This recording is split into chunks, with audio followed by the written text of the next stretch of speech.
여러분, 사랑이 꼭 말로 전해져야만 하는 걸까요?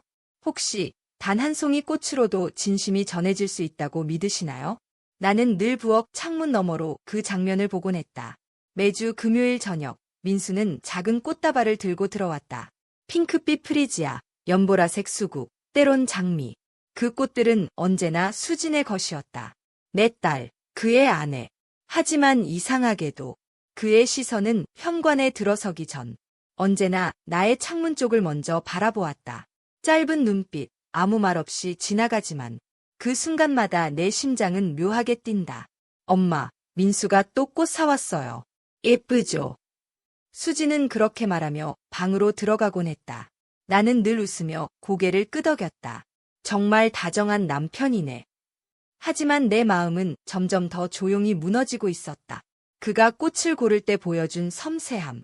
그가 현관문 앞에서 내 눈을 찾는 순간들. 그 모든 건 정말 수진을 위한 걸까? 아니면 말하지 못할 다른 감정이 스며 있는 걸까?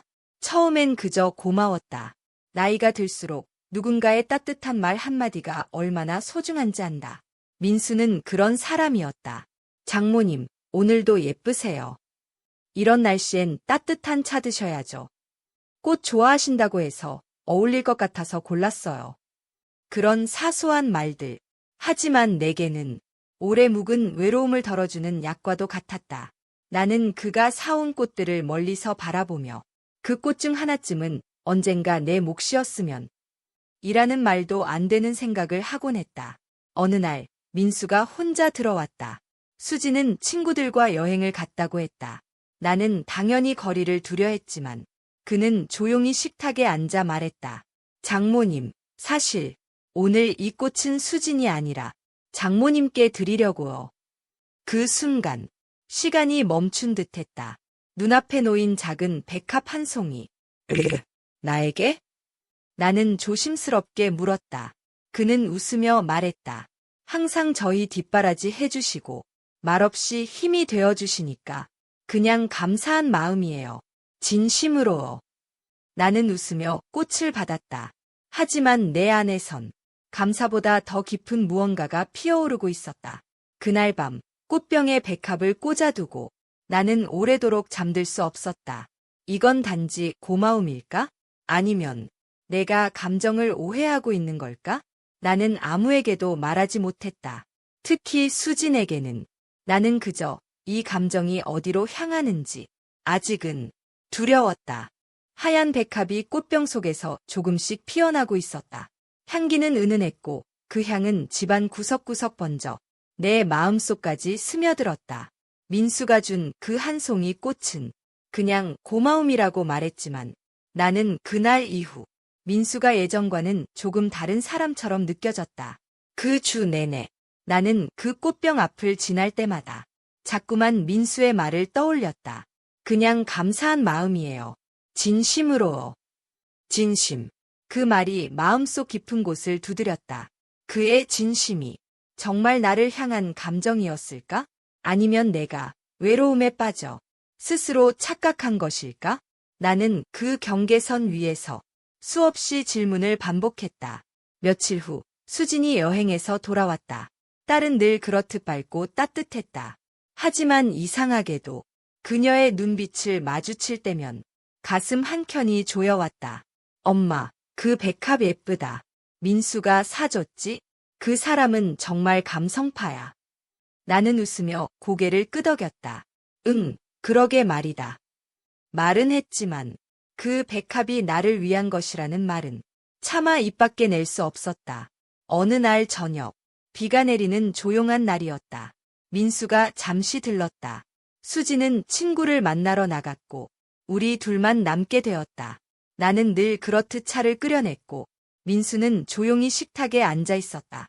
장모님, 요즘은 뭐 읽으세요? 옛날 소설 다시 꺼내 읽고 있어. 괜히 마음이 차분해지더라고. 그는 고개를 끄덕이며 웃었다. 장모님은 항상 뭔가 깊은 분 같아요. 그냥 옆에 있으면 편해요. 그 말에 잠시 정적이 흘렀다. 나는 괜히 컵을 만지작거리며 말했다. 그런 말 며느리한테나 해. 민수는 잠시 당황한 듯 웃었지만 곧 진지한 얼굴로 말했다. 수진이랑은 또 다른 마음이죠. 그쪽은 가족이고 여긴 어른이지만 한 사람으로서 존경하게 돼요. 그 말에서 그 어떤 의도를 찾으려 하지 않아도 내 마음은 이미 따뜻해지고 있었다. 비가 점점 더 내렸고 민수는 우산을 두고 왔다며 잠시 기다리겠다고 했다. 나는 수건을 건네주며 말했다. 그럼 비 그칠 때까지 차라도 더 마셔. 우리 둘은 작은 등불 아래서 마주 앉아 고요하게 시간을 나눴다. 그리고 그 순간 나는 이상하게도 민수와 있는 이 시간이 편했다. 어떤 경계도 넘지 않았지만 그의 말, 눈빛, 그리고 침묵 속에 담긴 따뜻함은 내 오랜 외로움을 조금씩 감싸주었다. 밤이 깊어지자 민수는 조심스럽게 일어섰다. 비가 그쳤네요. 이제 가볼게요. 장모님. 나는 문 앞까지 배웅하며 조용히 말했다. 고마워. 오늘 이런저런 얘기 오랜만에 나눠서 좋았어.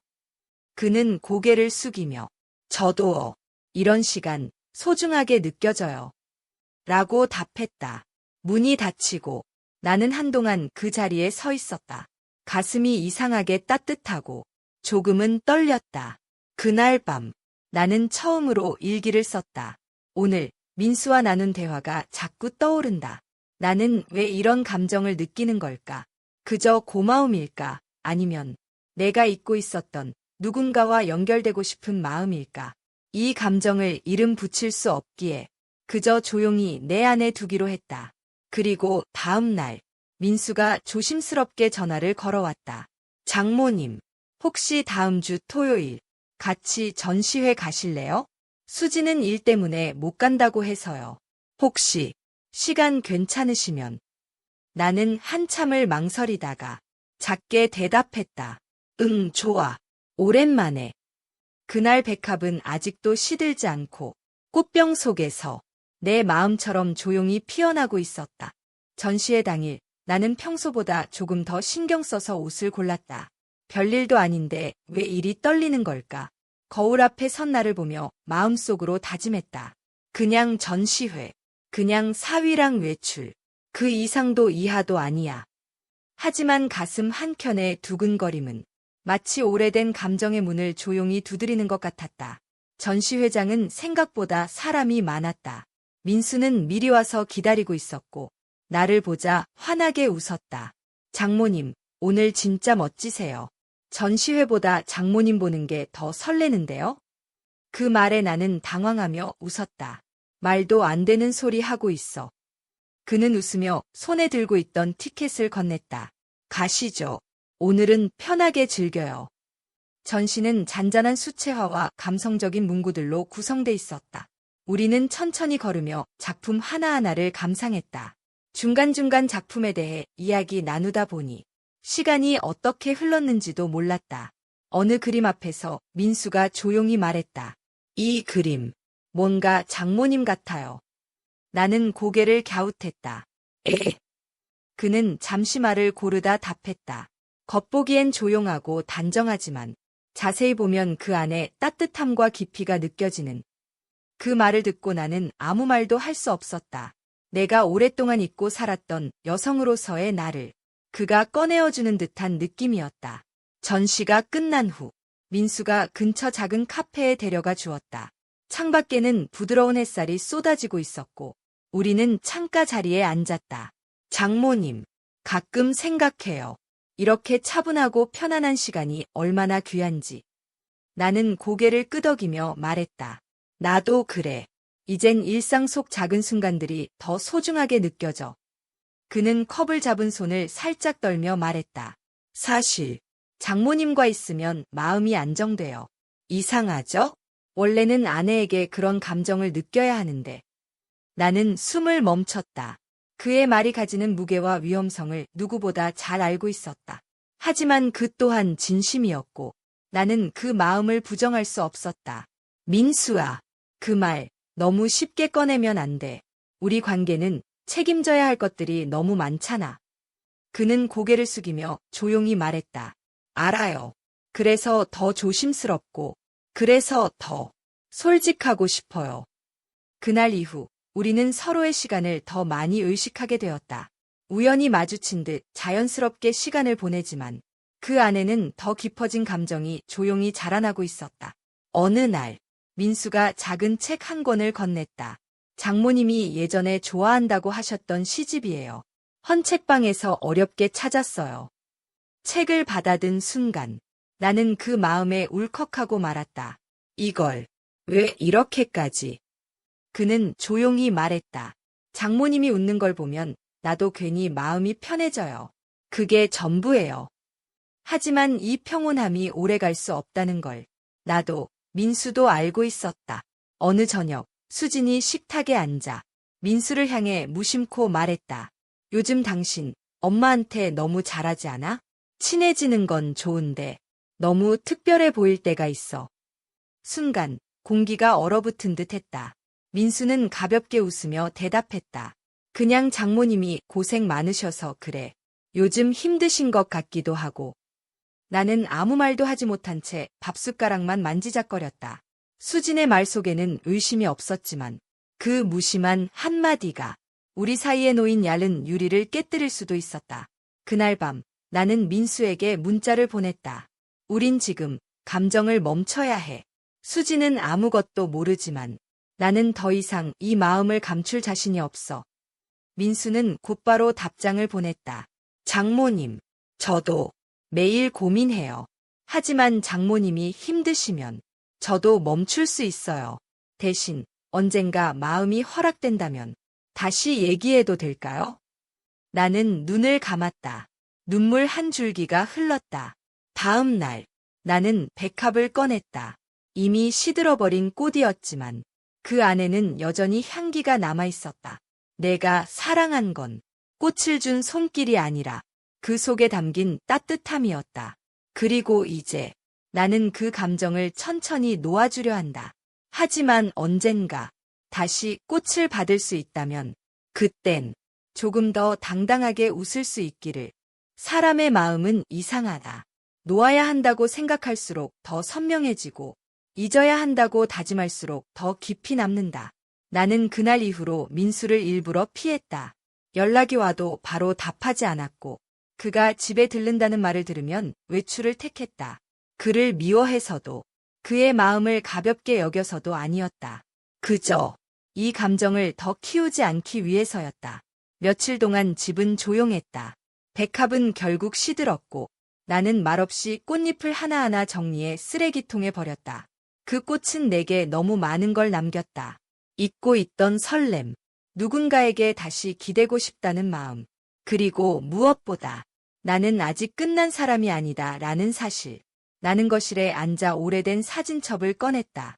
젊었던 시절, 남편과 함께 웃고 있던 사진, 아이를 안고 있던 내 모습, 그리고 어느 순간부터 사진 속에서 점점 사라진 나 자신. 그때 깨달았다. 내가 민수에게 끌린 이유는 그가 특별해서만은 아니었다. 그는 단지 나를 여자가 아니라 사람으로 바라봐준 첫 사람이었을 뿐이었다. 어느 오후 수진이 혼자 집에 찾아왔다.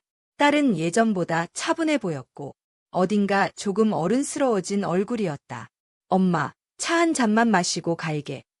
우리는 마주 앉아 조용히 차를 마셨다. 잠시 후 수진이 입을 열었다. 엄마, 요즘 엄마 많이 달라진 것 같아. 나는 놀라 그녀를 바라봤다. 어떻게?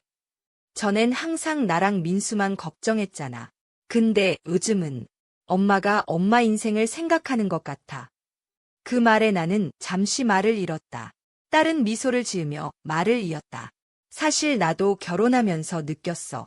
엄마가 얼마나 오래 자기 마음을 뒤로 미뤄왔는지. 나는 천천히 고개를 끄덕였다. 엄마는 늘 그게 당연하다고 생각했어. 수지는 조용히 내 손을 잡았다. 이젠 엄마도 엄마 인생 좀 살아. 그 말은 용서도 허락도 아니었지만 내게는 충분히 큰 위로였다. 그날 밤 민수에게서 메시지가 왔다. 장모님, 요즘 많이 조용하시네요. 괜히 제가 뭔가 잘못한 건 아닌지 걱정이 됩니다. 나는 한참을 고민하다가 짧게 답장을 보냈다. 괜찮아. 나 요즘 나 자신을 좀 돌아보고 있어. 잠시 후 답장이 왔다. 그럼 다행이에요. 혹시 나중에라도 이야기 나누고 싶으시면 언제든 말씀 주세요. 그 메시지를 읽고 나는 휴대폰을 내려놓았다. 이번에는 두근거림보다 차분함이 먼저 찾아왔다. 며칠 뒤 나는 문화센터 글쓰기 수업에 등록했다. 오래전부터 마음에만 품고 있던 일이었다. 첫 수업에서 강사는 말했다. 글은 솔직함에서 시작됩니다. 남에게 보여주기 위한 글이 아니라 자기 자신에게 건네는 편지라고 생각하세요. 나는 노트를 펼치고 처음으로 이렇게 적었다.